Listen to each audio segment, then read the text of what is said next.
ओम श्री गुरुभ्यो नमः।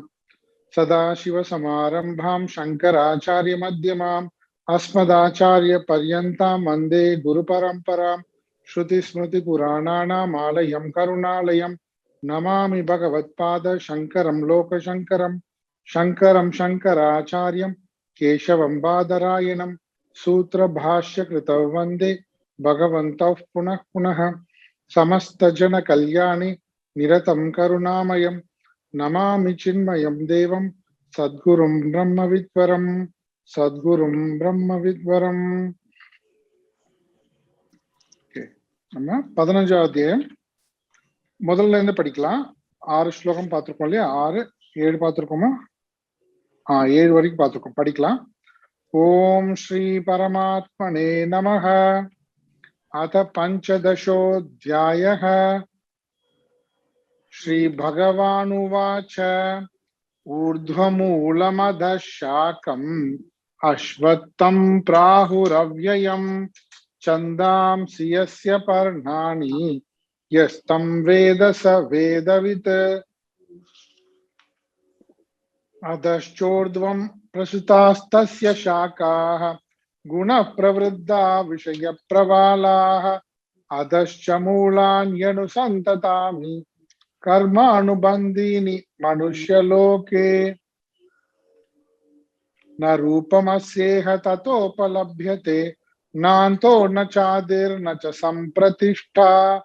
अश्वत्थमेनं सुविरूढमूलम् असङ्गशस्त्रेण दृढेन चित्वा ततः पदं तत्परिमार्गितव्यम् यस्मिन् गता न निवर्तन्ति भूयः तमेव चाद्यं पुरुषं प्रपद्ये यतः प्रवृत्तिः प्रसृता पुराणी। निर्वाणमोहाजितसङ्गदोषाः अध्यात्मनित्या विनिवृत्तकामाः द्वन्द्वैर्विमुक्ता सुखदुःखसंज्ञैः गच्छन्त्यमूढाः पदमव्ययं तत्। न तद्भासयते सूर्यः न शशाङ्को न पावकः यद्गत्वा न निवर्तन्ते तद्धाम परमं मम। ममैवांशो जीवलोके जीवभूतः सनातनः। मनःषष्ठानीन्द्रियाणि प्रकृतिस्थानि कर्षति। ஓ நம்ம இங்க 6வது பாடல்ல யத்கத்வா ந நிவர்த்தந்தே தத்தாம பரமம் மம. எங்கு எந்த நிலையை அடைந்தால் மீண்டும் வருவதில்லையோ அந்த பரமம் தாம, அது என்னுடைய உயர்ந்த நிலை, உயர்ந்த இடம்னு சொல்றார் பகவான். சரி, எங்கு சென்றால் மீண்டும் திரும்பி வருவதில்லையோ, எப்படி அங்கு சென்றால் மீண்டும் திரும்பி வர வேண்டியதில்லை? ஏன் மீண்டும் திரும்பி வர வேண்டிய அவசியம் இல்லை அப்படின்னா, மீண்டும் ஜீவனாக ஆக வேண்டிய அவசியம் இல்லை. அப்போ அந்த ஜீவன் தன்னுடைய உண்மை சொரூபத்தை அடைந்தால்தான் அவன் மீண்டும் ஜீவனாக ஆக வேண்டிய அவசியம் இல்லை. தன்னை ஜீவனாக கருதி கொண்டிருக்கிற வரை அவன் என்ன பண்ணுவான்? கர்மங்கள் செய்து பாவ புண்ணியம் அதுக்கேற்றபடி வெவ்வேறு பிறவிகள், வெவ்வேறு உடல்களை எடுத்து ஜீவனாகவே மறுபடியும் ஜீவனாகவே இருந்து கொண்டிருப்பான். ஆனா எங்கு சென்றால் மீண்டும் வருவதில்லையோ, மீண்டும் இந்த ஜீவ நிலைக்கு வர வேண்டிய அவசியம் இல்லையோ, அந்த உயர்ந்த பதம் அது என்னுடைய பதம், என் சொரூபம்னு அர்த்தங்க. பகவான் சொல்றாரு என்னுடைய சொரூபம். அது ஏன் வர வேண்டியதில்லை அப்படின்னா, அவன் ஜீவன் உண்மையிலேயே ஈஸ்வரனுடைய சொரூபம். அததான் இந்த 7வது பாட்டுல எக்ஸ்பிளைன் பண்றாரு. மமைவாம்சோ ஜீவலோகே ஜீவபூத சனாதனக. இந்த என்னுடைய அம்சம், இந்த ஜீவனானவன் உண்மையில் என்னுடைய அம்சம். சனாதனக எப்போதுல இருந்து? முதல்ல இருந்தே. சனாதனக மம அம்ச ஏவ, என்றென்றும் அவன் எனது அம்சமே. இங்க அம்சம்னா அர்த்தம் என் சொரூபமே. இதுக்கு உதாரணம் நம்ம போன வகுப்புல பார்த்துட்டோம். உதாரணம் அந்த சூரியனுடைய பிரதிபிம்பத்தை ஒரு பேச்சுக்கு, அந்த பிரதிபிம்பம் என்னுடைய அம்சம்னு சொன்னா உண்மையில என்னது? சூரியனை தவிர அதனுடைய பிரதிபிம்பம் என்று தனியாக ஒன்றும் இல்லை. அப்ப உண்மையிலே என்னன்னா அந்த சூரியன் தான். எல்லா பானைகள்லயும் இருக்கக்கூடிய அந்த சூரியனுடைய பிரதிபிம்பம் அந்த நீர் இருக்கிற வரைக்கும் இருக்கு இல்லையா? அப்ப அந்த சூரியன் சொல்லுங்க அப்படி இருக்கும், அது எல்லாமே என்னுடைய அம்சம்னு சொன்னான். அது எது போலவோ அது போல. அது மாதிரி கனவுல தோன்றுகின்ற அத்தனை விஷயங்களுமே, அனைத்துமே, அது ஜட பொருளாக இருக்கட்டும், உயிருள்ள வஸ்துக்களாக இருக்கட்டும், உயிருள்ள நபர்களாக இருக்கட்டும், இல்ல மிருகங்களாக இருக்கட்டும், பறவைகளாக இருக்கட்டும், ஆனா அந்த கனவுலகத்துல இருக்கக்கூடிய அத்தனையுமே என்னுடைய அம்சம் அப்படின்னு சொல்லலாம். அப்ப என்னுடைய அம்சம் சொன்னா உண்மையிலேயே இந்த மனதே தான் எல்லாமாவும் ஆகியிருக்கு உண்மையில். அது போல இங்க பகவான் சொல்றாரு, என்னுடைய அம்சம் தான் அவன். அதனால என் சொரூபத்தை அடைந்து விட்டால் அவன் மீண்டும் வர வேண்டிய அவசியம் இல்லை, இந்த சம்சாரத்திற்கு வர வேண்டிய அவசியம் இல்லை, மீண்டும் இந்த ஜீவ நிலையை அடைய வேண்டிய அவசியம் இருக்காது. கத்வான்னு சொல்லும் போது வேற ஏதோ ஒரு இடம்னு அர்த்தம் கிடையாது. இங்க நம்ம சொரூபத்தையே உணர்வது.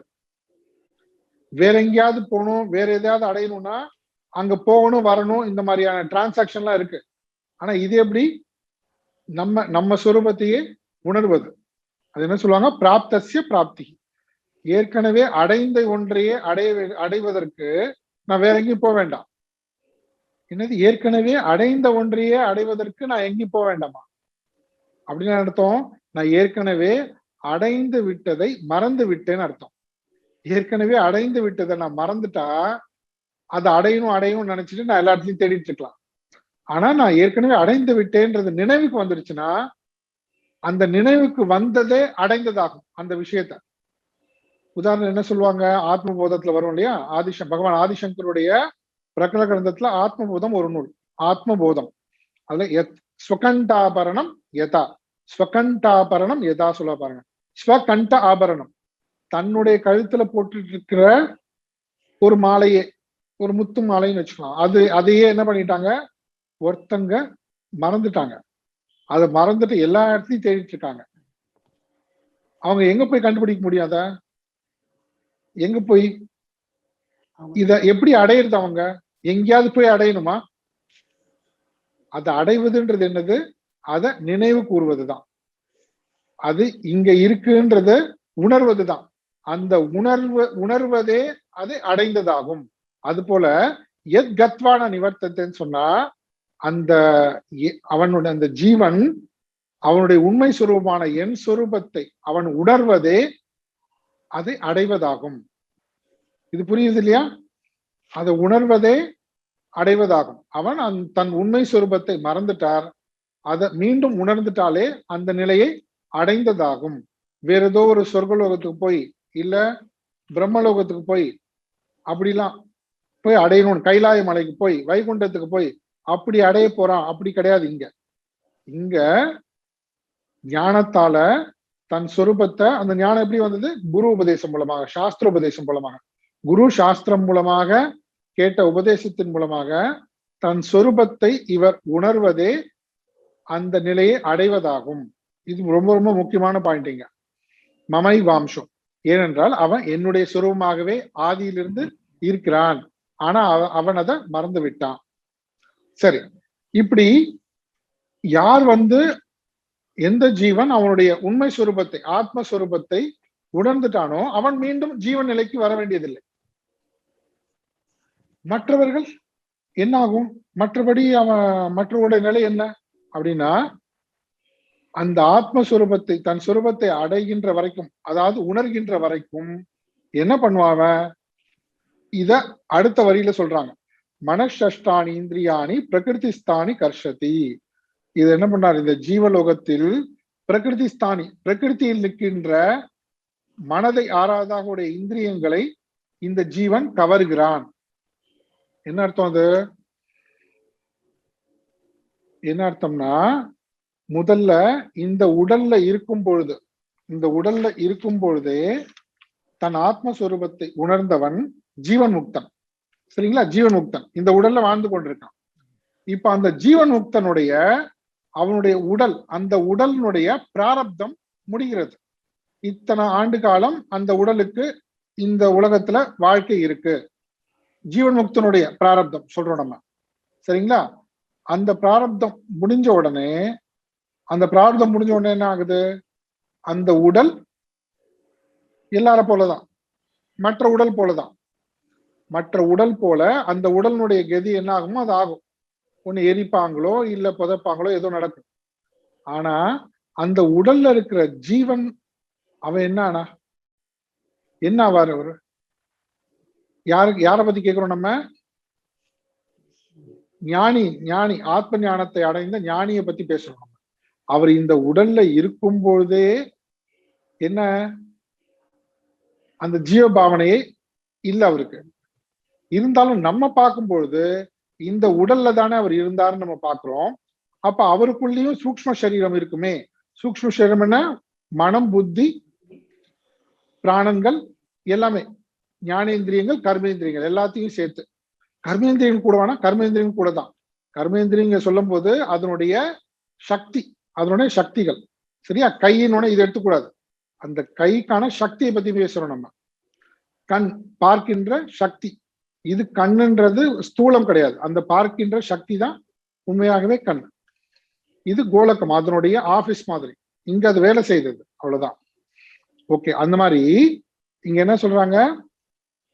இந்த ஞானியானவர் இந்த உடல் அவருடைய பிராரப்தம் கழிந்த பின்னாடி எத்கத்வான நிவர்த்தந்தே, அவர் மீண்டும் என்ன ஆக போறது இல்ல, மீண்டும் இந்த வேறு ஒரு உடலை எடுக்க போவதில்லை. வேறு ஒரு உடல் எடுக்க போகுதுன்னா என்ன அர்த்தம்னா வேறு ஒரு பிறப்பு இல்லை. அப்ப என்ன ஆகுது?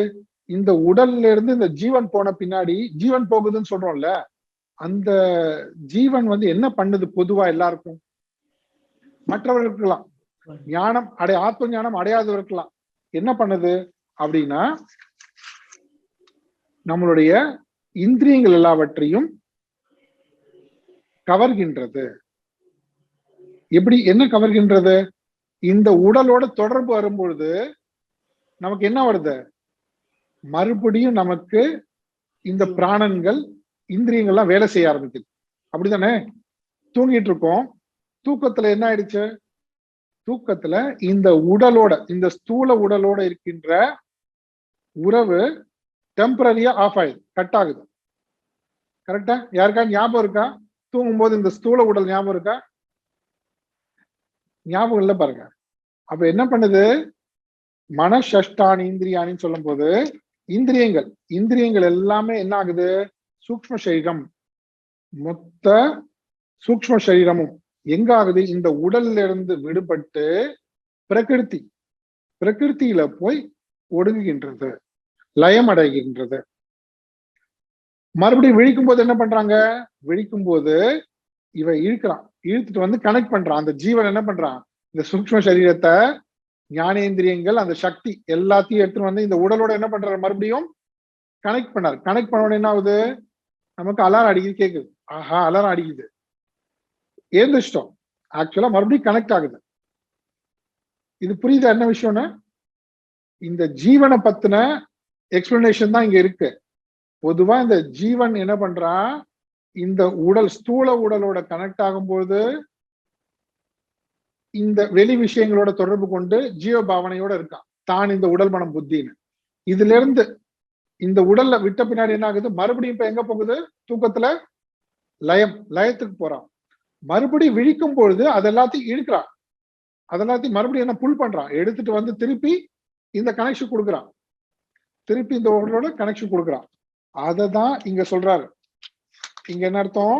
மனசஷ்டானி இந்திரியானி பிரகிருதி ஸ்தானி கர்ஷதி. பிரகிருதியில் லயமாக கிடைக்கின்ற அந்த சூக்ஷ்ம சரீரம், பிராணன்கள், ஞானேந்திரியங்கள் எல்லாவற்றையும் மீண்டும் கர்ஷதி இழுக்கின்றான், கவர்கின்றான், எடுத்துட்டு இந்த உடலோட கனெக்ட் பண்றான். ஆனா ஞானிக்கு எப்படி? ஞானிக்கு இல்ல, முடிஞ்சது அது. அது டோட்டலா மெர்ஜ் ஆயிடுச்சு, கலந்து விட்டது. அவருடைய அந்த சூக்ஷ்ம சரீரம்ன்றது இல்ல. அதாவது நாம அவரை பார்த்து கொண்டிருக்கும் பொழுதே அவருடைய வாசனைகள் மொத்தமும் போயிடுச்சு. வாசனைகள் டோட்டலிட்டின்னு சொல்றோம் இல்லையா, டோட்டல் வாசனாஸ், அது போயிடுச்சு ஞானிக்கு. முதல் பிறவில இருந்து ஆரம்பிச்சு இப்ப இந்த பிறவி வரைக்கும் சேர்த்துக்கிட்ட எல்லா வாசனைகளும் வாசனைகள் முழுசா போயிடுச்சு. அதுக்கப்புறம் என்ன சொல்றோம், அவர் இந்த இந்த இந்த உடல்ல வாழ்ந்து கொண்டிருக்கும் போது வரக்கூடிய ஆகாமி கர்மம் அதுவும் அவரை பாதிக்காது, அவர் கிடையாது. அது அவரோட பக்தர்கள் போச்சு. மிச்சம் இருக்கிறது என்ன, பிராரப்தம் தான் சொல்றாங்க. அந்த பிராரப்தம் இந்த உடல் இருக்கின்ற வரைக்கும் நம்ம பார்க்கிறோம், நம்ம பார்வையில இது, நம்ம பார்வையில இந்த உடல் இருக்கின்ற வரைக்கும் அந்த பிராரப்த கர்மங்களை அந்த உடல் இருக்கு, அனுபவித்துக் கொண்டிருக்கார், இன்ப துன்பங்களை அனுபவித்துக் கொண்டிருக்கின்றது. அந்த பிராரப்தம் முடிஞ்ச உடனே இந்த உடலை விட்டு அந்த அந்த சூக்ஷ்ம என்ன ஆகுதுன்னா, ஞானிக்கு டோட்டலா மர்ஜ் ஆயிடுது, மீண்டும் வராது, இல்லவே இல்லைங்க. ஆனா அஜ்ஞானிகளுக்கு என்ன ஆகும், எத்கத்வா நான் நிவர்த்தந்தே இல்ல, எத்கத்வா மறுபடியும் வரணும், அவரு போயிட்டு போயிட்டு வரணும். புரியுதுங்களா என்ன சொல்றாங்க, நாங்க என்னுடைய அம்சமாக இருக்கின்றவன் இவன் ஜீவபூதன், இவன் என்ன பண்றான், மீண்டும் மீண்டும் பிரகிருதியில போய் ஒடுங்கி மீண்டும் ஜீவனாக வரான், மீண்டும் பிரகிருதியில போய் ஒடுங்கி மீண்டும் ஜீவனாக வெளியே வரான். எப்போ, தூக்கத்திலையும் சரி மரண தர்மத்திலும் சரி. ஆனா அந்த ஞானி என்ன பண்றாரு, ஞானிக்கு மீண்டும் வருதல் என்பதே கிடையாது, மீண்டும் ஜீவனாக உடல் எடுத்து பிறப்பதே கிடையாது. இது புரியுதா? அந்த ஞானியினோடது டோட்டலா மர்ஜ் ஆயிடுது. இந்த விஷயத்தை தான் இங்க சொல்றாங்க. இதை இன்னும் இந்த இந்த ஸ்லோகத்தினுடைய இன்னும் ஃபர்தர் எக்ஸ்பிளனேஷன் இங்க பாருங்க, 8வது ஸ்லோகத்துல இருக்கு, அதை படிக்கலாம். சரி, எப்ப நடக்குது இந்த ஜீவன், இந்த ஜீவனுக்கு வந்து எப்போ இந்த சூக்ஷ்ம சரீரம் இதெல்லாத்தையும் ஈர்த்து கொண்டு போறார் அவரு, எப்போ? அதுக்கு ஒரு உதாரணத்தோட எக்ஸ்பிளைன் பண்றாங்க. 8வது ஸ்லோகம் படிக்கலாம். ஷரீரம் யதவாப்னோதி, ஷரீரம் யதவாப்னோதி, ஷரீரம் யதவாப்னோதி, ஷரீரம் யதவாப்னோதி, யச்சாப்யுத்க்ராமதீஸ்வரஹ, யச்சாப்யுத்க்ராமதீஸ்வரஹ, யச்சாப்யுத்க்ராமதீஸ்வரஹ, யச்சாப்யுத்க்ராமதீஸ்வரஹ, கிரஹீத்வைதானி சம்யாதி, கிரஹீத்வைதானி சம்யாதி, கிரஹீத்வைதானி சம்யாதி, கிரஹீத்வைதானி சம்யாதி, வாயுர்கந்தானி வாஷயாத், வாயுர்கந்தானி வாஷயாத். சேர்ந்து படிப்போம். ஷரீரம் யதவாப்னோதி யச்சாப்யுத்க்ராமதீஸ்வரஹ, கிரஹீத்வைதானி சம்யாதி, வாயுர்கந்தானி வாஷயாத். சரி, ஈஸ்வரஹ, ஈஸ்வரன்ற வார்த்தை கடைசியில இருக்கு பாருங்க, முதல் வரியில கடைசியில இருக்கு. உத்கிராமத்தீஸ்வரக, இங்க ஈஸ்வரன் ஒண்ணு என்ன புரிஞ்சுக்கணும்னு கேட்டா, நம்ம ஜீவன் புரிஞ்சுக்கணும். அது ஈஸ்வரனை போய் ஜீவன் சொல்றோம். நம்ம ஈஸ்வரன் அர்த்தம்னா, ஈஸ்வரனை கண்ட்ரோலர், அனைத்தையும் தன் கட்டுப்பாட்டில் வைத்திருப்பவர். இங்க ஈஸ்வரன் சொல்லும்போது இந்த உடல்ல, ஒரு உடல்ல யார் கண்ட்ரோலர், யாருக்காக அந்த உடல், ஜீவனுக்காக தானே அந்த ஜீவன். அப்புறம் இது முதல்ல புரிஞ்சுக்கணும். எப்படி இங்க ஈஸ்வரன்றது வந்து ஜீவன் புரிஞ்சு, ஈஸ்வரன் அந்த பரமேஸ்வரன் எடுத்துக்கூடாது, இந்த உடல்ல இருக்கக்கூடிய ஈஸ்வரன் இந்த உடலை எடுத்துக்கொண்டிருக்கின்ற ஜீவன் புரிஞ்சுக்கணும்.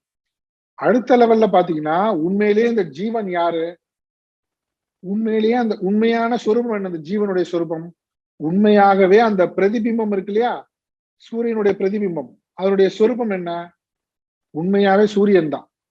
இப்படி ரெண்டு நிலையில நம்ம இதை புரிஞ்சுக்கணும். முதல் நிலையில வந்து அந்த ஈஸ்வரன்றது, இந்த ஸ்லோகத்துல ஈஸ்வரன்றது ஜீவனை குறிக்கும்.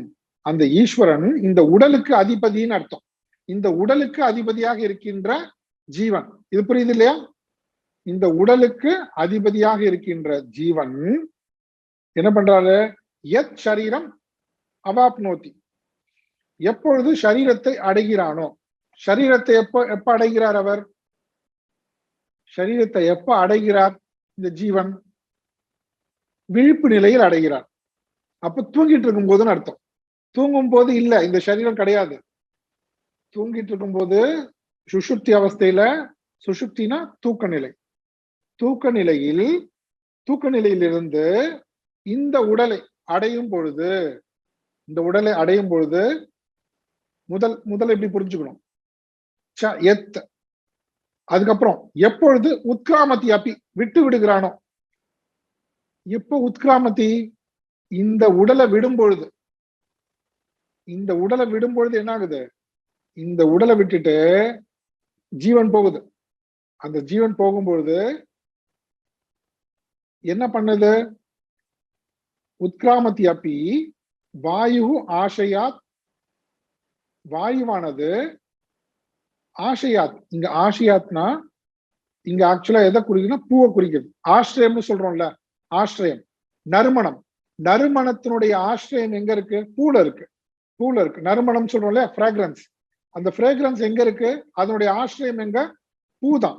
எப்படி வாயுவானது பூவில் இருக்கின்ற வாசனை நறுமணத்தை கிரகித்து கொண்டு கவர்ந்து கொண்டு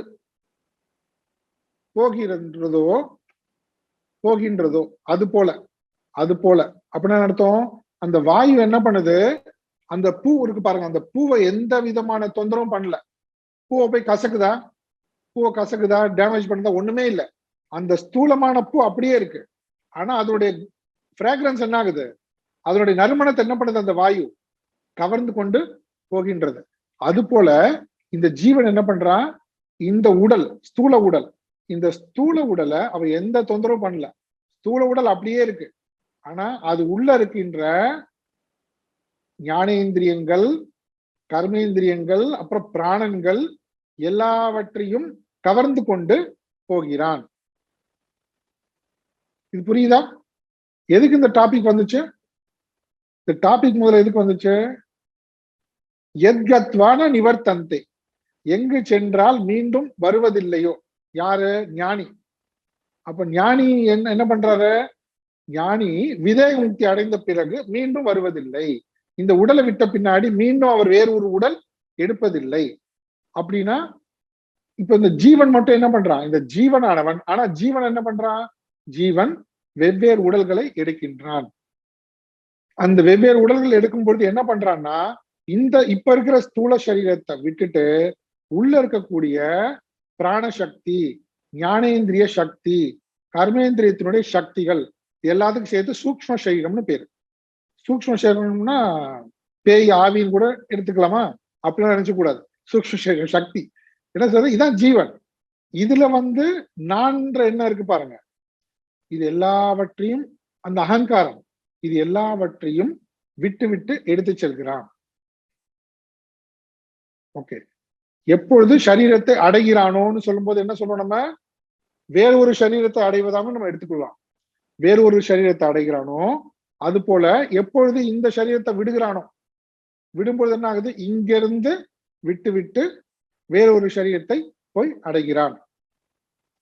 அது போல எது போல, வாயுவானது பூவில் இருக்கின்ற நறுமணத்தை மட்டும், சூக்ஷ்மமானது நறுமணம், அந்த சூக்ஷ்மமான நறுமணத்தை அது வசீகரித்து செல்கின்றது, இழுத்து கொண்டு போகின்றது. அது போல இந்த ஜீவன் இந்த உடலை, ஸ்தூல உடலை விட்டு விட்டு உள்ள இருக்கின்ற அந்த சூக்ஷ்ம சக்திகள் அத்தனையும் எடுத்துக்கொண்டு போகிறான். உதாரணம் என்ன, வாயு நறுமணத்தை கவர்ந்து கொண்டு போவது போல. எதுக்கு இவர் எடுத்துட்டு போறாரு, எதுக்கு எதெல்லாம் எடுத்துட்டு போறாரு, அந்த லிஸ்ட் அடுத்த பாட்டுல இருக்கு பாருங்க. ஒரு குறிப்பிட்ட லிஸ்ட் தான் கொடுத்துருக்காங்க, நம்ம எக்ஸ்ட்ரா சேர்த்துக்கணும்.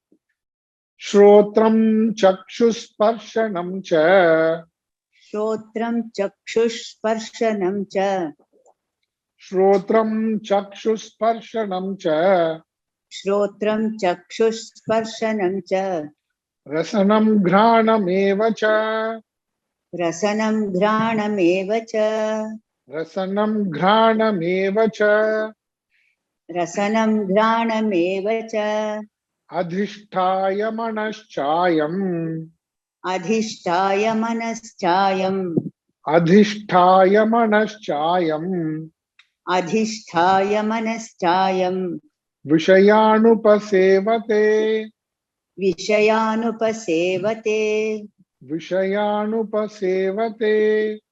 விஷயானுபசேவதே. சேர்ந்து படிப்போம். ஸ்ரோத்ரம் சக்ஷுஸ்பர்ஷனம் ச, ரசனம் கிராணமேவ ச, அதிஷ்டாய மனச்சாயம் விஷயானுபசேவதே. அயம், இங்க அயம் எங்க இருக்கு? அது அயம் ரெண்டாவது வரியில இருக்கு பாருங்க. ரெண்டு அதிஷ்டாயம் மனச்சாயம் அயம். அவன் யாருன்னா ஈஸ்வரன். யார் ஈஸ்வரன்? இந்த உடலுக்கு அதிபதி. இந்த உடலுக்கான அதிபதியாக இருக்கின்ற அவன் என்னெல்லாம் கொண்டு போறான்? ஸ்ரோத்ரம் காது, சக்ஷு கண், ஸ்பர்ஷனம் மெய் தொடு உணர்ச்சி, ரசனம் நாக்கு, கிராணம் நாசி, அதோட சேர்த்து என்னது? மனகச்ச மனதையும், அதிஷ்டாயம் தனதாக்கி கொண்டு வசீகரித்து கொண்டு போறார். எதுக்கு? வேறொரு உடல் அவருக்கு தேவை. இது வேறொரு உடலுக்கு தேவை. அப்போ என்ன ஆகுது? இதெல்லாம் என்னது? சூக்ஷ்ம சக்திகள். சூக்ஷ்ம சக்திகள்னா நம்ம பார்க்கின்ற அந்த பார்க்கின்ற சக்தி, கேட்கின்ற சக்தி, தொடு உணர்ச்சி, அந்த சக்தி இதெல்லாம் எங்க இருக்கு? இதெல்லாம் சூக்ஷ்ம சரீரத்தினுடையது, ஸ்தூல சரீரத்தோட சம்பந்தப்பட்டது இல்லை. ஆனா நம்ம நினைச்சுக்கிறோம் இந்த ஸ்தூல சரீரம் தான் நான் நினைச்சிட்டு இருக்கோம். பாருங்க, இந்த ஸ்தூல சரீரத்துக்கு கூட இந்த ஸ்தூல சரீரத்தை பயன்படுத்துறாரு. எது பயன்படுத்துது? அந்த ஜீவன் பயன்படுத்துது. அப்ப என்ன பண்ணுது? அந்த ஸ்தூல சரீரத்துக்கு பயன்படுத்தக்கூடிய எல்லா விதமான ஞானேந்திரிய சக்திகள், கர்மேந்திரிய சக்திகள், பிராணன்கள், மனம், இது எல்லாத்தையும் அது கொண்டு போகுது. கொண்டு போயிட்டு என்ன பண்ணுது? விஷயான் உபசேவத்தை, வேறொரு உடல்ல போகுது. வேறொரு உடலை எடுத்துக்கொண்டு விஷயான் உபசேவத்தை, விஷயங்களை, உலக விஷயங்களை மீண்டும் அனுபவிக்க தொடங்குகின்றது. அவ்வளவுதான். இந்த உடல்ல இந்த என்ன பண்ணிட்டு இருந்தது? அதையே வேற ஒரு உடல்ல போய் பண்ணிட்டு இருக்கு. இதுக்கு பேர் தான் என்ன? யாத்திரை, ஜீவ யாத்திரை சொல்றோமா? ஜீவ யாத்திரை. இது தொடர்ந்து நிவர்த்தந்தை நிவர்த்தந்தை மீண்டும் பிறகுறா பாருங்க. தன் சொரூபத்தை, ஆத்மஸ்வரூபத்தை உணராத அந்த ஜீவன் இந்த உடலை விட்டாலும் என்ன பண்ணுவதில்லை? மீண்டும் போய் பிரகிருத்தியில போய் கலப்பதில்லை, கலந்து விடுவதில்லை. அவனுடைய சூக்ஷ்ம சரீரம், அந்த ஜீவன் என்ன பண்ணுது? இந்த சூக்ஷ்ம சரீரத்தை எடுத்துக்கொண்டு மனம் அந்த அகங்காரத்தோட சேர்ந்து வேறு ஒரு உடலை எடுத்துக்கொண்டு அந்த உடல்ல என்ன பண்ணுது? ஆபீஸ் திறக்குது.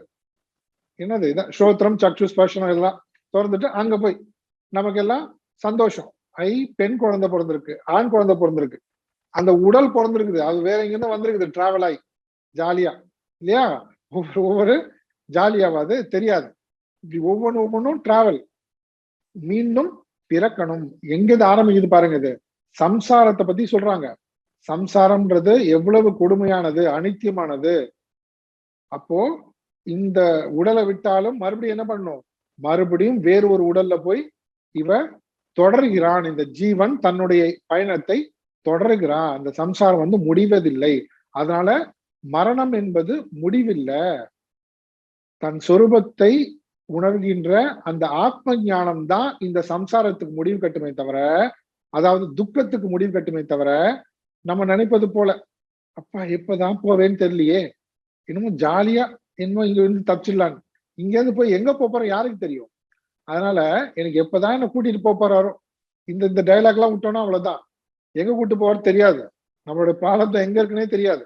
நேர போய் வேற ஏதாவது ஒரு உடல்ல போய் பூந்துட்டோம்னா அவ்வளவுதான்.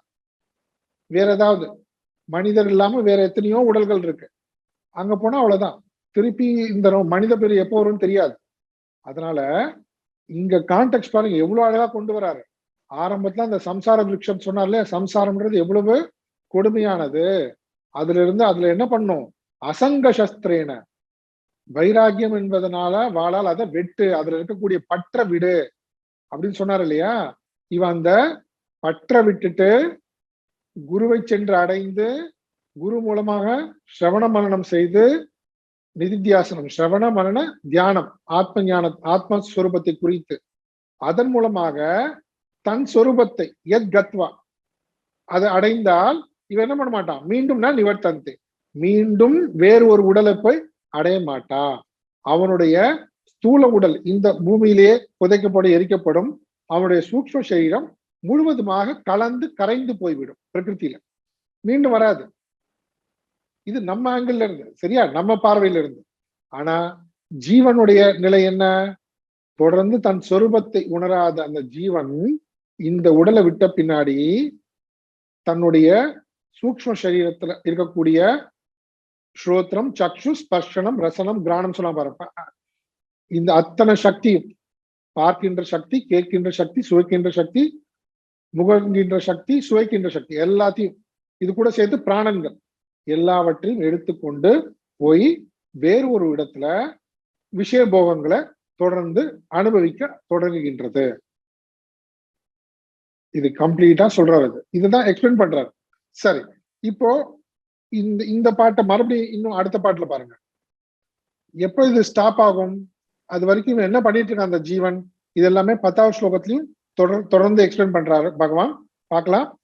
உத்கிராமந்தம் ஸ்திதம் வாபி, உத்கிராமந்தம் ஸ்திதம் வாபி, உத்கிராமந்தம் ஸ்திதம் வாபி, உத்கிராமந்தம் ஸ்திதம் வாபி, புஞ்சானம் வா குணான்விதம், புஞ்சானம் வா குணான்விதான், புஞ்சானம் வா குணான்விதம், விமூடானானுபஷ்யந்தி, விமூடானானுபஷ்யந்தி, விமூடானானுபஷ்யந்தி, விமூடானானுபஷ்யந்தி, பஷ்யந்தி ஞானசக்ஷுஷः, பஷ்யந்தி ஞானசக்ஷுஷः, பஷ்யந்தி ஞானசக்ஷுஷः.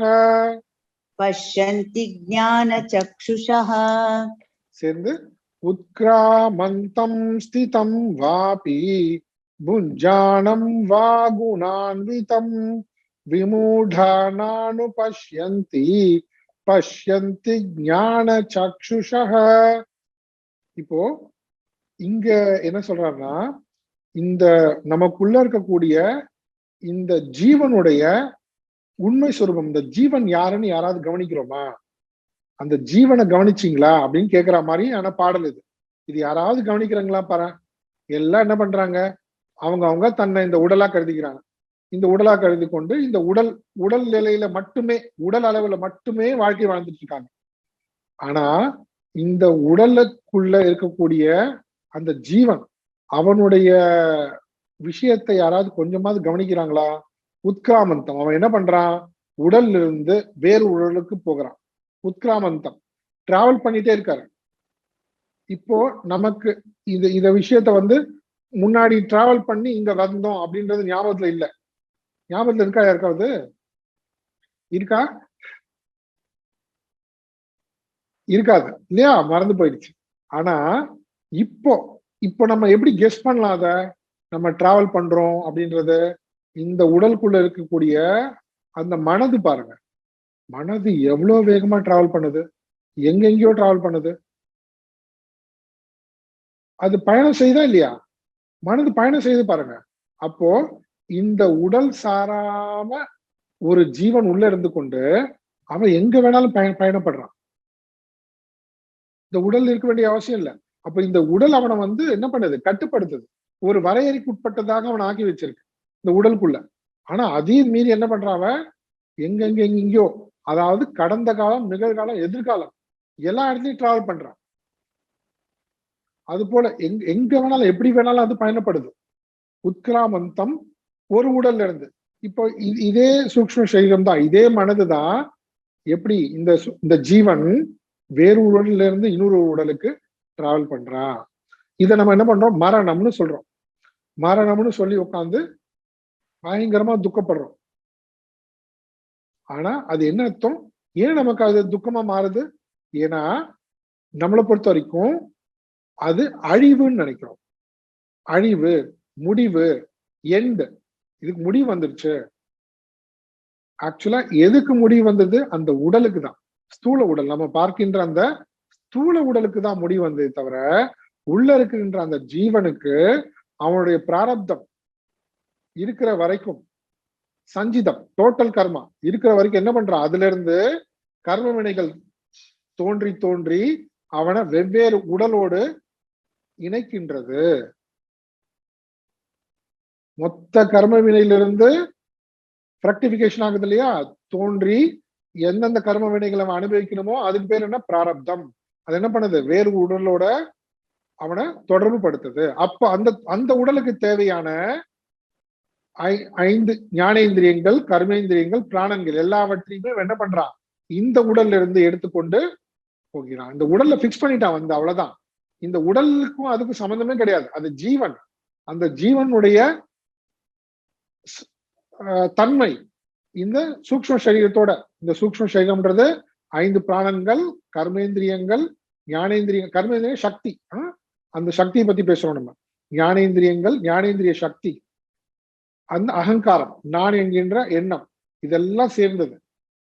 அது வேற ஒரு உடல்ல போகுது.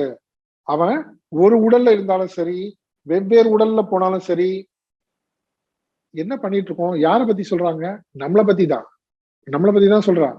இந்த உடல்ல இருந்து கொண்டிருந்தாலும் சரி, என்ன பண்றானா, புஞ்சானம் வா குணான்விதம், நன்றாக இந்த விஷய போகங்களை அனுபவித்துக் கொண்டு அவனுடைய கவனம் முழுக்க அதிலேயே போகுதே தவிர, இந்த விஷய போகங்களை அனுபவிக்கின்ற தான் இந்த ஜீவன் யாரு அதை பத்தி யோசிக்கிறதே கிடையாது. குணான்விதம், குணான்விதம்னு அர்த்தம், சத்துவகுணம், ரஜகுணம், தமோ குணம் சொல்றோம் இல்லையா. நான் சுகமானவன், நான் துக்கமானவன், நான் மோசமானவன், நான் அறிவாளி, நான் முட்டாள். குணான்விதம், தன்னை தன்னை இவ்விதமாக கற்பித்துக் கொண்டு எல்லா விதமான போகங்களை அனுபவித்துக் கொண்டு இதுதான் வாழ்க்கைன்னு இப்படியே இருக்கானே. இது யார் கவலைப்படுறது, கிருஷ்ணர் கவலைப்படுறாரு. கிருஷ்ணர் வந்து நம்மளை பத்தி நிறைய இடத்துல கவலைப்படுவார். அது இது ஒரு முக்கியமான இடம். அவருக்கு அவ்வளவு அக்கறை இருக்கு. அவர் சொல்றாரு, விமூடா விமூடன் நான் அனுபஷ்யந்தி, இப்படி இருக்கானே, மூடர்கள் காண்பதில்லை. கொஞ்சம் கூட இந்த உடலுக்கு அப்பாற்பட்டு, உடலை தாண்டி அவன் எதையுமே யோசிக்க மாட்டேன்றானே. தினமும் இந்த உடலை விட்டுட்டு தூக்கத்துக்கு போறான், கனவுக்கு போறான், மறுபடியும் இந்த உடலோட வரான். அப்போ இந்த உடல் இல்லாமையும் அவன் இருக்கானே, அது யாரு, அதை பத்தி அவன் யோசிக்கவே மாட்டேன்றானே. அந்தந்த உடலோட சேர்ந்து கொண்டு அந்தந்த அனுபவங்கள், அதான் புஞ்சானம், அதை அனுபவித்துக் கொண்டு அவ்வளவுதான் வாழ்க்கை. இதுக்கு மேல ஒண்ணுமே இல்லை இந்த உலகத்துல அப்படின்னு நினைக்கிறானே. இவன் தன்னுடைய சொரூபத்தை பற்றி, தன்னை பற்றி விமூடன், யோசிக்கிறதே கிடையாது. விமூடான்னு சொல்றாரு. ஆனா ஞான சக்ஷுஷக பஷ்யந்தி, ஆனா யாருக்கு வந்து ஞான சக்ஷு, ஞான கண் இருக்கோ அவங்க பாக்குறாங்க. என்ன பாக்குறாங்க, இந்த உடலை கடந்து வேற ஏதோ ஒன்று இருக்கு இந்த உடம்புல, நான் இந்த உடல் அல்ல, இதை விட்டுட்டு வேறொன்று இருக்கு. அது எவ்வளவு ஆற்றல் உள்ளது, அது இவ்வளவு சக்தி உடையது, அது எண்ணங்கள் எவ்வளவு சக்தி உடையதாக இருக்கு மனதுல, இது எல்லாத்தையும் யோசிக்கிறான். யோசிச்சு அது என்னது, அதனுடைய சுரூபம் என்ன,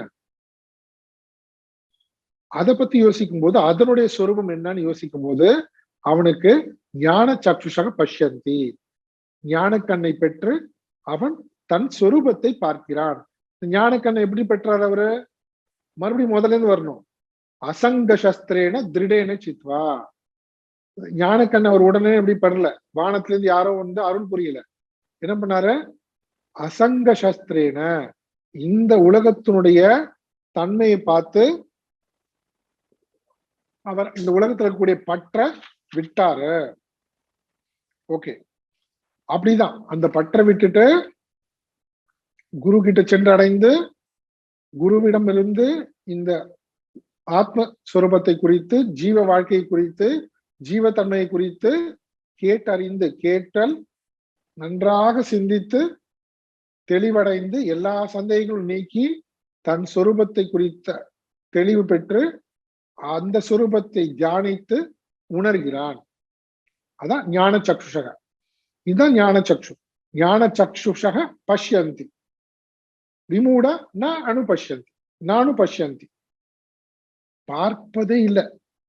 ஜஸ்ட் பிறந்தாச்சு, அப்படியே வாழ்ந்துட்டு இருக்கோம், அவ்வளவுதான். விமூடா, வேற ஒண்ணுமே இல்லை. இது இந்த உடலுக்கு தேவையானது, அப்புறம் இந்த உடல் சம்பந்தப்பட்ட விஷயங்கள், அந்த போகங்கள், அவ்வளவுதான். இதுதான் வாழ்க்கை.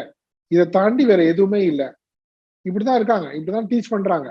இப்படிதான் எஜுகேஷன் சிஸ்டமே இருக்கு. எல்லாமே இண்டஸ்ட்ரியில இருந்து எல்லாமே இவ்வளவு லிமிட்டட். இந்த லிமிட்டட் பார்வையில தான் நம்ம வாழ்க்கை முழுவதுமே இருக்கு. ஆனா இதை தாண்டி இதுக்கு அப்பாற்பட்ட அடுத்த நிலை இருக்கு பாரு. அப்படி அடுத்த நிலை பற்றி யோசிக்கின்றவர்கள் தான் இந்த ஜீவனுடைய தன்மை குறித்து யோசிக்கிறார்கள். அந்த ஜீவனுடைய தன்மை குறித்து யோசிக்கிறவர்களுக்கு பிறப்புனா என்ன, இறப்புனா என்னன்ற கேள்வி வருது. அப்போ நான் இப்படி பிறப்பு இறப்பு பிறப்பு இறப்புன்னு இந்த உடலை விட்டுட்டும் நான் இருக்கேனா, இப்படியே சுத்திக்கிட்டே வெவ்வேறு உடலை நான் பெற்றுக்கொண்டே போகணுமா, இதுக்கு முடிவே இல்லையா அப்படின்னு கேட்டா, மமைவாம்ச ஜீவலோகே. என்னது, உன் சொரூபத்தை நீ பாரு, உன் சொரூபம் நான் தான் உன் சொரூபம். உன் சொரூப இந்த ஜீவனுடைய சொரூபம் ஈஸ்வனுடைய சொரூபம்ன்றத அவன் உணர்ந்துட்டா அதுக்கப்புறம் அவனுக்கு என்ன கிடையாது, பிறப்பு என்பதே கிடையாது. எத்கத்வான நிவர்த்தந்தே. அந்த சொரூபத்தை உணராத வரைக்கும் இவன் என்ன பண்ணிட்டு இருக்கணும், இந்த ஸ்ரோத்ரம் சக்ஷு ஸ்பர்ஷனம் கிராணம் ரசனம் இதெல்லாத்தையும் எடுத்துட்டு இவர் என்ன பண்ணுவாரு, பேக் பண்ணும் அன்பேக் பண்றது, பேக் பண்ணும் அன்பேக். டிரான்ஸ்பர்னா தானே பண்றோம், ஒவ்வொரு ஊருக்கா போறோம்ல, ஊர் ஊரா போறோம் டிராவலிங்லாம். அந்த மாதிரி நேர முதல்ல பேக் பண்ணிக்கிறாங்க, கொஞ்சம் கொஞ்சமா பேக் பண்ணிக்கிறாங்கல்ல. வீட்டுல இருக்கும்போது கொஞ்சம், ஹாஸ்பிட்டல் போற வழியில கொஞ்சம், போற வழி நல்லாதான் இருந்தார், அப்புறம் ஹாஸ்பிட்டல் அட்மிட் பண்ணிட்டாங்க பாருங்களேன்.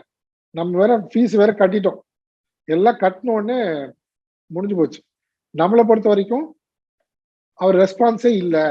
அவரை பொறுத்த வரைக்கும் பேக்கிங் ஆரம்பிச்சிட்டார் அவரு. போதும், இந்த உடலோட இருக்கக்கூடிய சம்பந்தம் போதும், பிராரப்தம் முடிந்தது இந்த உடலுக்கு. அவர் அழகா பேக் பண்ணிட்டு இருக்காரு உள்ள. பேக் பண்ணவரை பிடிச்சி இழுத்து வச்சு என்ன பண்றோம், ஆக்சிஜன் கொடுங்கோ, இதை கொடுங்கோ, அதை கொடுங்கோ, என்னெல்லாமோ கொடுக்குறாரு. என்ன கொடுத்தாலும் டாக்டரே சொல்றாருல்ல, நீங்க ஆக்சிஜன் குடிச்சிட்டு இப்படியே வச்சிருங்க அவரை, எவ்வளவு நாள் வேணா வச்சுக்கலாம் உங்க வசதிப்படி. அப்புறம் என்ன சொல்றாங்க, ஐயோ வேண்டாம் போதும். டாக்டர்ஸ் சொல்றாங்க வேணும்னா இப்படியே வச்சுக்கோ, யார் வேணாம், அவர் போயிட்டார், எப்போ அவர் கிளம்பிட்டார், நீ சும்மா இந்த பொம்மை பேட்டரி கொடுத்து இயக்குற மாதிரி வச்சுட்டு பொம்மை வேணா வச்சுக்கோ. உடல் தான், அவ்வளவுதான், உள்ள அவர் பேக் பண்ணி போயாச்சு. இப்படி நிவர்த்த மீண்டும் மீண்டும் பிறகு அதை மறந்துடக்கூடாது. இந்த கனெக்ஷன் முதல்ல இருந்து வருது. ஒரு ஞானி எப்படி, ஞானியினுடைய ஜீவத்தன்மை என்ன ஆச்சு, அஞ்ஞானுடைய ஜீவத்தன்மை என்ன ஆச்சு, இது ரெண்டையும் கம்பேர் பண்ணி சொல்றாரு. ஞானி மீண்டும் வரப்போவதில்லை, அவரது மொத்தமும் மர்ஜ் ஆயிடுச்சு, அவ்வளவுதான், எதுவுமே கிடையாது. அவர் வாழும் பொழுதும் சரி, இந்த உடல்ல இருக்கும் பொழுதும் சரி, இந்த உடலை விட்ட பின்னாடியும் சரி, அவருக்கு மீண்டும் பிறப்பு என்பதே இல்லை, தன் சொரூபத்தை உணர்ந்துட்டார். ஆனா அந்த சொரூபத்தை உணராதவர்கள் விமூடாக நானு பஷ்யந்தி, மீண்டும் மீண்டும் வெவ்வேறு உடல்களை எடுத்துக்கொண்டே இருக்க வேண்டும். அப்ப அப்படி சொல்லும்போது பாருங்க எவ்வளவு சீரியஸான விஷயம் பத்தி பேசுறாருங்க, வருத்தப்படுறாரு விமூடா. அப்புறம் ஞான சக்ஷுஷக, ஞான சக்ஷுஷக பாக்குறாங்களே, இப்ப இவங்களும் என்ன பண்ணணும், ஞான சக்ஷு பெற்று தன் சொரூபத்தை பார்க்க கூடாதா அப்படின்னு பகவான் கவலைப்படுறாரு. இது கவலைப்பட்டு அவர் சொல்றாரு, அவர் புஞ்சானம் வா குணான். என்ன பண்றான், இந்த ஞான கண்ணை பெறுவதை விட்டு விட்டு குணங்கள் பின்னாடி, சத்வரஜ தமோ குணம், அப்புறம் புஞ்சானம் போகங்கள், இந்த உடல் தன்னை இந்த உடலாக கருதி கொண்டு, இந்த உடல் சம்பந்தப்பட்ட ஏதோ ஒரு குணத்தை உடையவனாக தன்னை கருதி கொண்டு, அந்தந்த குணத்துக்கு தக்கபடி வெவ்வேறு போகங்களை அனுபவித்துக் கொண்டு தன்னுடைய வாழ்நாளை வீணடித்துக் கொண்டே போறான். இது வீணடித்துட்டு மறுபடியும் வேறு ஒரு உடலுக்கு போறான், அங்கிருந்து வேறு ஒரு உடலுக்கு போறான், இப்படியே சொல்லிட்டு வர்றாரு ஞான சக்ஷுஷகா. சரி, யார் இதுல இருந்து தப்பிக்க முடியும், அதையும் இப்ப எக்ஸ்பிளைன் பண்றாரு 11வது ஸ்லோகத்துல. இந்த சம்சார விருட்சத்துல இருந்து கிழக்கு கிளை தாவி தாவி தாவி போற மாதிரி வெவ்வேறு உடலுக்கு போயிட்டே இருப்பாங்க. யார் இதுல இருந்து முழுவதுமாக விடுபட முடியும், 11வது ஸ்லோகம் ரொம்ப ரொம்ப முக்கியமான ஸ்லோகம் இது. யதந்தோ யோகினச்சைனம், யதந்தோ யோகினச்சைனம், யதந்தோ யோகினச்சைனம், யதந்தோ யோகினச்சைனம், பஷ்யந்த்யாத்மன்யவஸ்திதம், பஷ்யந்த்யாத்மன்யவஸ்திதம், பஷ்யந்த்யாத்மன்யவஸ்திதம். पश्यन्त्यात्मन्यवस्थितम् यतन्तोऽप्यकृतात्मानः यतन्तोऽप्यकृतात्मानः यतन्तोऽप्यकृतात्मानः यतन्तोऽप्यकृतात्मानः नैनं पश्यन्त्यचेतसः नैनं पश्यन्त्यचेतसः नैनं पश्यन्त्यचेतसः नैनं पश्यन्त्यचेतसः यतन्तो योगिनश्चैनं पश्यन्त्यात्मन्यवस्थितं यतन्तोऽप्यकृतात्मानः नैनं पश्यन्त्यचेतसः. சரி, இங்க சொன்னார் இல்லையா, விமூடாக நானு பஷ்யந்தி. ஏன் விமூடர்கள் பார்ப்பதில்லை? ஏன் விமூடராகவே இருக்கிறார்கள்? ஏன் ஞான சக்ஷு பெறுவதில்லை நிறைய பேர் அப்படின்னா, யார் முயற்சி செய்கிறார்களோ அவர்கள் அடைகிறார்கள். யதந்தக, யதந்தகன யாரு? யதந்தக முயற்சி செய்பவர்கள். வெறும் முயற்சி மட்டும் போதுமா? யோகிகள். யதந்தக யோகினக, யோகிகளாகவும் இருக்கணும். யதந்தகனா முயற்சி செய்பவனாக இருக்கணும், யோகிகளாகவும் இருக்கணும். சரி, அது என்னது யோகிகளாக இருப்பது? யோகிகளாக இருப்பதுன்னா நம்ம முன்னாடியே பார்த்ததுதான். ஒரு ஸ்லோகத்துல வந்ததுல பிரபத்யந்தேன்னு சொன்னாங்க இல்லையா, இப்பதான் நம்ம பார்த்தோம். பிரபத்யந்தேன்னு அர்த்தம் fully surrender, focused, single pointed. எனக்கு இதுதான் கோல், இதுதான் குறிக்கோள். ஒன்றி விட்டவன். எதோடு ஒன்றி விட்டவன்? குறிக்கோளோடு ஒன்றி விட்டவன் யோகி. அந்த குறிக்கோளை தான் நான் அடைய வேண்டும் என்று நிச்சயம் செய்து விட்டவன் யோகி. வேற எந்த விதத்திலையும் பாதை மாறி போவதில்லை. யதந்தோ யதந்தக யோகினக, ரொம்ப ரொம்ப இம்பார்ட்டன்ட் பாருங்க. முயற்சி செய்கின்ற யோகிகள். இது என்ன முயற்சி? இந்த முயற்சி என்னது? இந்த ஸ்லோகம், இந்த 15ஆம் அத்தியாயத்துல முதல்ல சொன்னதுதான். அசங்க சஸ்திரேன திருடேன சித்வா, அதான் முயற்சி. இந்த உலக பற்றுகளை விட்டு குருவை சென்று அடைந்து, இன்னும் உலக பற்றுகளை விட்ட உடனே குருவை சென்று அடைஞ்சிருவாங்களா? எப்படி விடணும்? எனக்கு ஈஸ்வரன் தான் வேணும், எனக்கு நித்தியம் தான் வேண்டும், எனக்கு இந்த அனித்தியம் வேண்டாம். இப்படி இதுல ஏதோ இந்த உலகத்துல ஏதோ பிரச்சனையை மட்டும் பார்த்துட்டு ஓடி போறது கிடையாது. இது எனக்கு சுத்தமா வேண்டாம், எனக்கு வேண்டியது இதுதான், இது வேணும். நெகட்டிவ் கிடையாது, பாசிட்டிவ். இது எனக்கு வேண்டாம், இது வேண்டும்னு தெரியுது இல்லையா? இதுதான் குறிக்கோள், இதுதான் எனக்கு வேண்டும்னு முடிவு பண்றவங்களுக்கு யதந்தக யோகினக. அப்போ அந்த ஈஸ்வரனை அடைவதற்கு நாம தீவிரமான வேட்கையோடு இருக்கும் பொழுது, அப்போ அதே ஈஸ்வரனுடைய அனுகிரகத்தினால குரு கிடைக்கின்றார். இது மட்டும்தான் வழி. நம்ம குருவை என்ன பண்ண முடியாது, இன்டர்வியூலாம் வச்சு செலக்ட் பண்ண முடியாதுன்னு சொல்லுவார். ரொம்ப நான் ஒரு குருவுக்கு, எனக்கு ஒரு குரு வேண்டும். எதுக்கு? ஆத்ம ஞானம் கொடுக்க போறேன். அவருக்கு என்ன குவாலிஃபிகேஷன், இதெல்லாம் இந்த மாதிரி குவாலிஃபிகேஷன்லாம் இருக்கணும், இன்டர்வியூக்கு வாங்க, அப்படிலாம் பண்ண முடியாது. அப்படி பண்ணவும் முடியாது இல்லையா? அப்ப அது என்னதான் வழியா? என்னதான் வழினா யதந்தக, யதந்தக சரியான முயற்சி.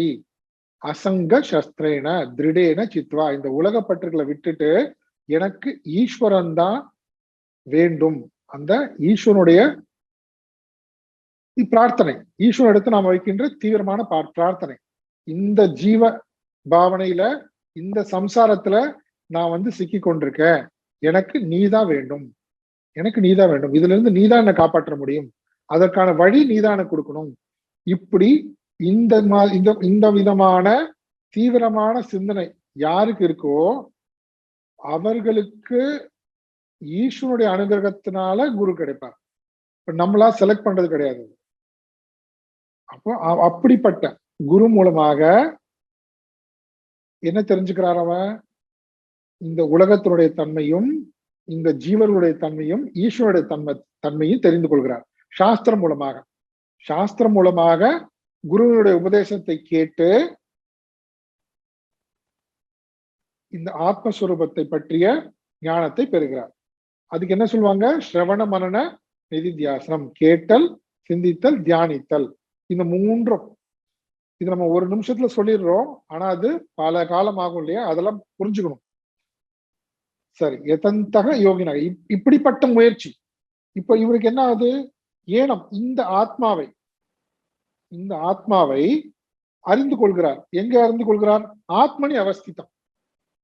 இந்த உடல்லையே எங்க இருக்காரோ அங்கேயே தனக்குள்ளேயே தன் ஆத்மஸ்வரூபத்தை அறிந்து கொள்கிறார். ஞான சக்ஷுஷக பஷ்யந்தி சொன்னார் இல்லையா போன ஸ்லோகத்துல. இங்க சொன்னா பாருங்க, யார் அவங்க? ஞான சக்ஷுஷக யதந்தக யோகினக. என்ன பார்க்கிறாங்க? ஏனம் இந்த ஆத்மாவை எங்கு பார்க்கிறார்கள்? தன்னுள்ளேயே இருப்பதாக பார்க்கிறார்கள். ஆத்மனி அவஸ்திதம்.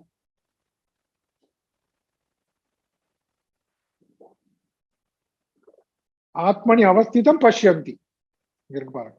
அப்புறம் என்ன?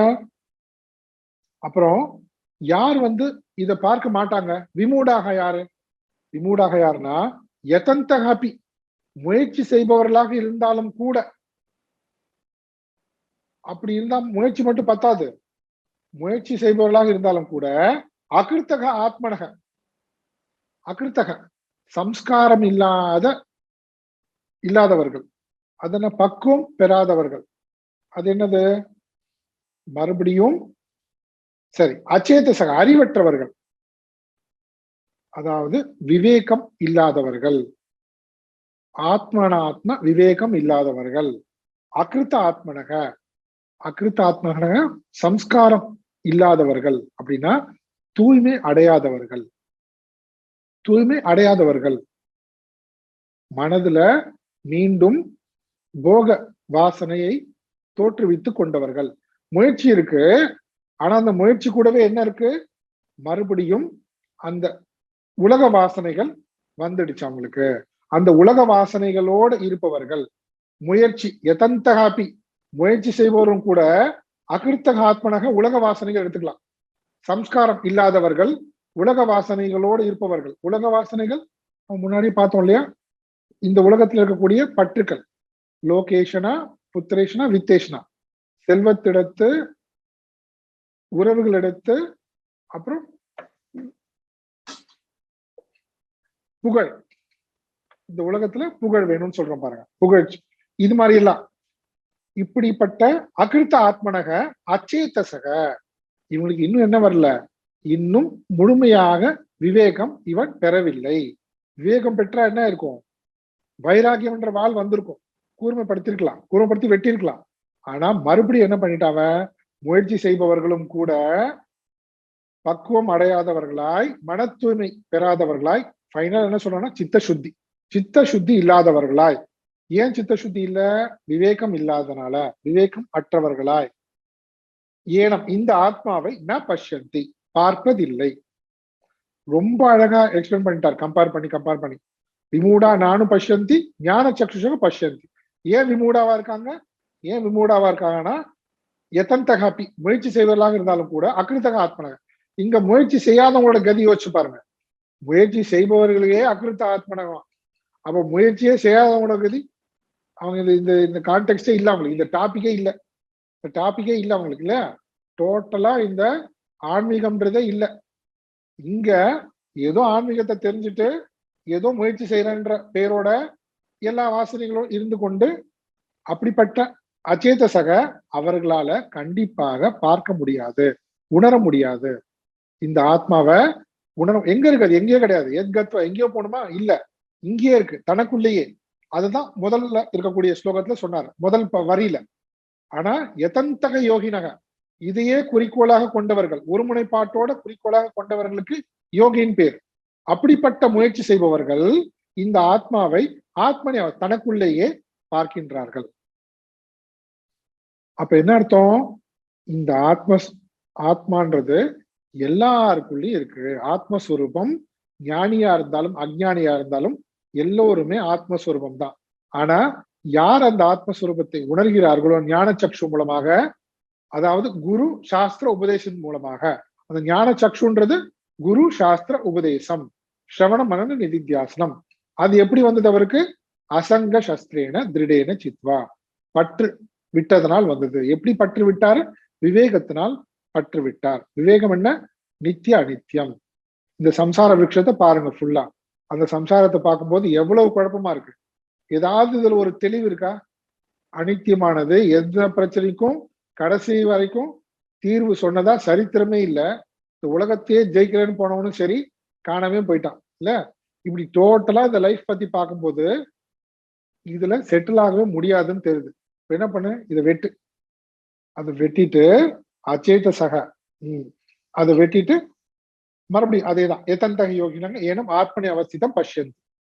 ஆனா இந்த உலகத்தோட சம்பந்தத்தை பற்ற விடாம அது கூடவே தொடர்பு இருக்கக்கூடிய அகிருத்தக ஆத்மனக, சம்ஸ்காரம் செய்யப்படாத மன தூய்மை இல்லாதவர்கள், வாசனைகளோடு இருப்பவர்கள், உலக வாசனையோடு இருப்பவர்கள், அச்சேத சக விவேகம் இல்லாதவர்கள், அவிவேகிகள் ந பஷ்யந்தி ஏனும் ந பஷ்யந்தி, இந்த ஆத்மாவை பார்ப்பது இல்லை. எங்க ஆரம்பிச்சவரு எங்க கொண்டு வந்து முடிச்சுட்டார் பாருங்க பகவான். இந்த 11வது ஸ்லோகத்தோட ஒரு டாபிக் முடியுது. அப்படியே அழகா எப்படி ஆரம்பிச்சார் அவரு, ஒரு சம்சார விருட்சத்தை சொன்னாரு. அந்த சம்சார விருட்சம் எவ்வளவு பயங்கரமானதாக இருக்கு, இதுல இருந்து நம்ம என்ன பண்ணணும், வைராகியம் பெற வேண்டும், இந்த உலக சம்சாரம்ன்றதுல இருந்து வைராகியம் பெற வேண்டும் அப்படின்னு சொல்ல ஆரம்பிச்சவரு. கொஞ்சம் கொஞ்சமா இந்த வைராகியத்தை பெற்றவன் எப்படி குரு சாஸ்திரம் மூலமாக தன் ஆத்மஸ்வரூபத்தை அடைந்து மீண்டும் இந்த ஜீவத்தன்மை இந்த சம்சாரத்துல இன்னும் முழுவதுமாக தப்பித்து விட்டான், மீண்டும் வரமாட்டான். ஆனா இதுல பற்று இருக்கிறவன் மீண்டும் மீண்டும் மீண்டும் வெவ்வேறு உடல்களை எடுத்துக்கொண்டு, ஸ்தூல உடல்களை அப்புறம் என்ன பண்றான், இந்த சூக்ஷ்ம சரீரத்துல எடுத்துட்டு போறான். இந்த ஜீவன் ஒவ்வொரு உடலுக்கும் எடுத்துட்டு போயிட்டு இந்த சம்சாரத்துக்குள்ளேயே உணர்ந்து கொண்டிருக்கான். இது ரொம்ப தெளிவா சொல்லிட்டாங்க. இதுக்கு சொல்யூஷன் என்ன, பஷ்யந்தி ஞான சக்ஷுஷக, ஞான சக்ஷுஷக பஷ்யந்தி.